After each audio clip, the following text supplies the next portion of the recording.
આપ સર્વોને હેતપૂર્વક જય શ્રી સ્વામિનારાયણ। આજની સત્સંગ કથા વાર્તા નિજ મંદિર સાવરકુંડલા। જય શ્રી સ્વામિનારાયણ। આ વખતે તારીખ 9 ડિસેમ્બર 2023 ને શનિવાર ના રોજ ઉત્પત્તિ એકાદશી વ્રતને ઉપવાસ કરવાનો છે। ઉત્પત્તિ એકાદશીનું વ્રત હેમંત ઋતુમાં કારતક માસના કૃષ્ણ પક્ષની એકાદશીના દિવસે કરવું જોઈએ। એની કથા આ પ્રમાણે છે। યુધિષ્ઠિરે ભગવાન શ્રી કૃષ્ણને કહ્યું, હે ભગવાન, પુણ્યમયી એકાદશી તિથિ કેવી રીતે ઉત્પન્ન થઈ? આ સંસારમાં એ શા માટે પવિત્ર માનવામાં આવી તથા દેવતાઓને કેવી રીતે પ્રિય થઈ? શ્રી કૃષ્ણ બોલ્યા, હે કુંતીનંદન, પ્રાચીન સમયની વાત છે। સતયુગમાં મૂર નામનો દાનવ હતો। એ કાળરૂપધારી દુરાત્મા મહાઅસુરે ઇન્દ્રને પણ જીતી લીધો હતો। એ ઘણો અદ્ભુત, અત્યંત રૌદ્ર તથા દેવતાઓ માટે ભયંકર હતો। બધા દેવો એનાથી હાર પામતા એમને સ્વર્ગમાંથી હાંકી કાઢવામાં આવ્યા હતા।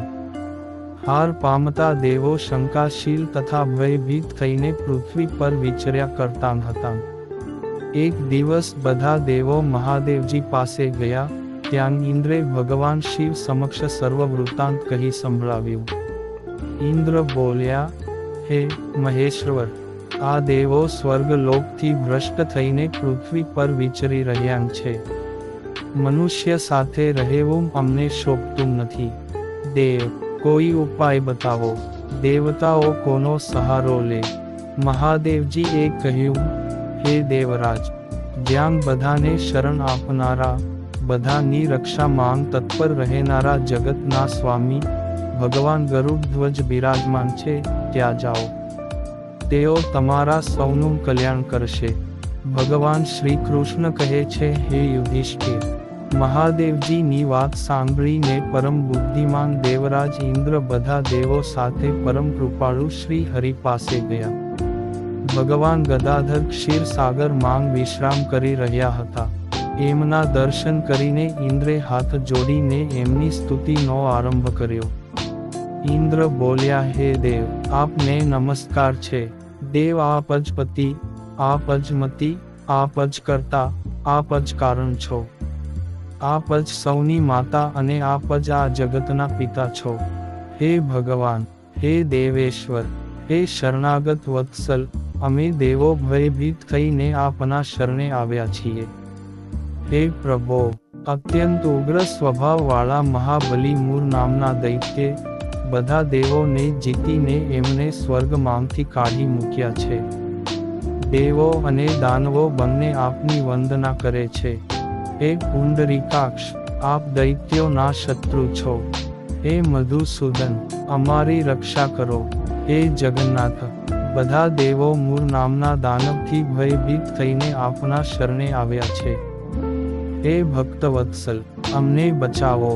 દાનવોનો વિનાશ કરનારા હે કમલનયન, અમારી રક્ષા કરો। પૂર્વકાળમાં બ્રહ્માજીના વંશમાં તાલજંગ નામનો એક મહાન અસુર ઉત્પન્ન થયેલો હતો। એ અત્યંત ભયંકર હતો। એનો પુત્ર મૂર દાનવના નામથી વિખ્યાત થયો।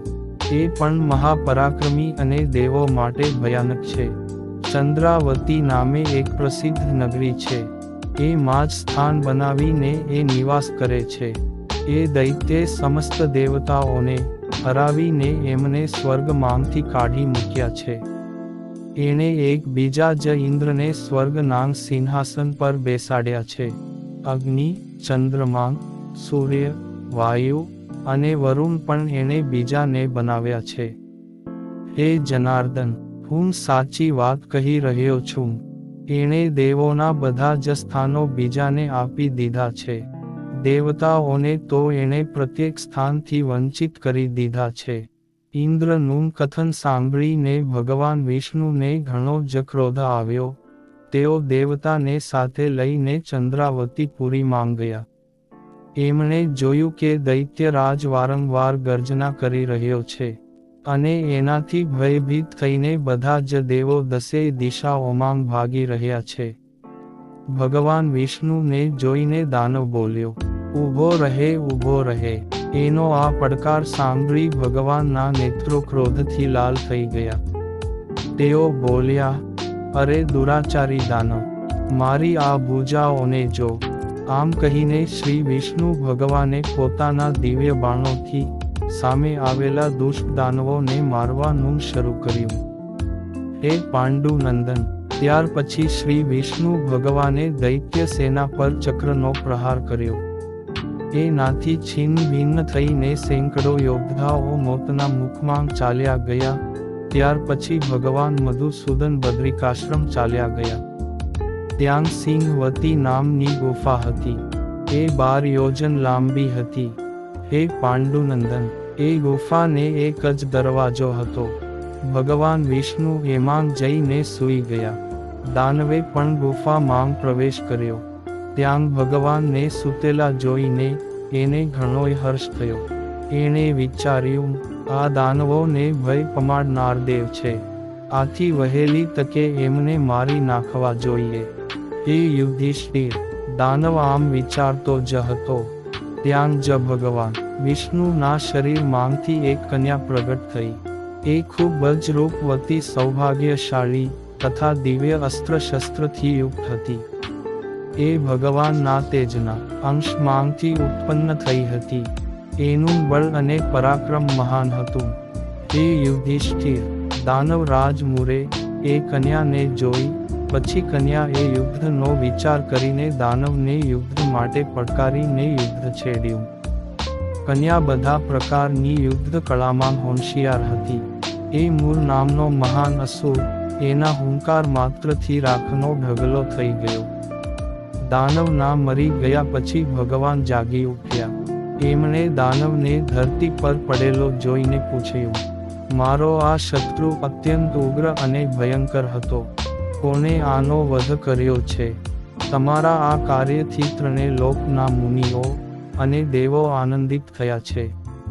આથી તમારા મનમાં જે રુચિ હોય એ પ્રમાણે કોઈ પણ વરદાન માંગો.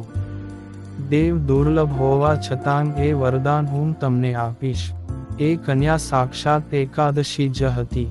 એણે કહ્યું, હે પ્રભુ, જો આપ પ્રસન્ન છો તો હું આપની કૃપાથી બધા તીર્થોમાં મુખ્ય, સમસ્ત વિઘ્નનો નાશ કરનારી તથા બધા પ્રકારની સિદ્ધિ આપનારી દેવી થાઉં. હે જનાર્દન, જે લોકો આપમાં ભક્તિ રાખીને મારા દિવસે ઉપવાસ કરશે એમને બધી જ સિદ્ધિઓ પ્રાપ્ત થાય. હે માધવ, જે લોકો ઉપવાસ એકટાણું અથવા ફક્ત એકટાઈ ભોજન કરીને મારા વ્રતનું પાલન કરે એમને આપ ધન, કર્મ અને મોક્ષ પ્રદાન કરો. ભગવાન શ્રી કૃષ્ણ કહે છે, હે યુધિષ્ઠિર, આવું વરદાન પામીને મહાવ્રતા એકાદશી ખૂબ જ પ્રસન્ન થઈ. બંને પક્ષોની એકાદશી સમાન રૂપે કલ્યાણ કરનારી છે. એમાં શુક્લ અને કૃષ્ણનો ભેદ ન કરવો જોઈએ. જો ઉદયકાળમાં થોડી એકાદશી, મધ્યમાં આખી એકાદશી અને અંતે કદાચ તેરસ હોય તો એ ત્રિસ્પર્શા એકાદશી કહેવાય છે. એ ભગવાનને ખૂબ જ પ્રિય છે. જો એક ત્રિસ્પર્શા એકાદશીનો ઉપવાસ કરી લેવામાં આવે તો 1000 એકાદશીનું ફળ પ્રાપ્ત થાય છે. અષ્ટમી એકાદશી, ષષ્ઠી, તૃતીયા અને ચતુર્દશી એ જો પૂર્વ તિથિથી બંધાયેલી હોય તો એમાં વ્રત ન કરવું જોઈએ. પરિવર્તિની તિથિથી મુક્ત હોય ત્યારે જ એમાં ઉપવાસનું વિધાન છે. પહેલા દિવસે દિવસમાં અને રાતમાં પણ એકાદશી હોય તથા બીજા દિવસે માત્ર સવારે 1 પ્રહર એકાદશી રહેતી હોય ત્યારે તો અગાઉના દિવસે અને 2 પ્રહર એટલે કે બપોર સુધી રહેતી હોય ત્યારે વ્રત બીજા દિવસે કરવાનું વિધાન છે. આમ વિધિવત વ્રત ઉપવાસ કરવામાં આવે તો યથા યોગ્ય ફળશ્રુતિ થાય છે. જય શ્રી સ્વામિનારાયણ.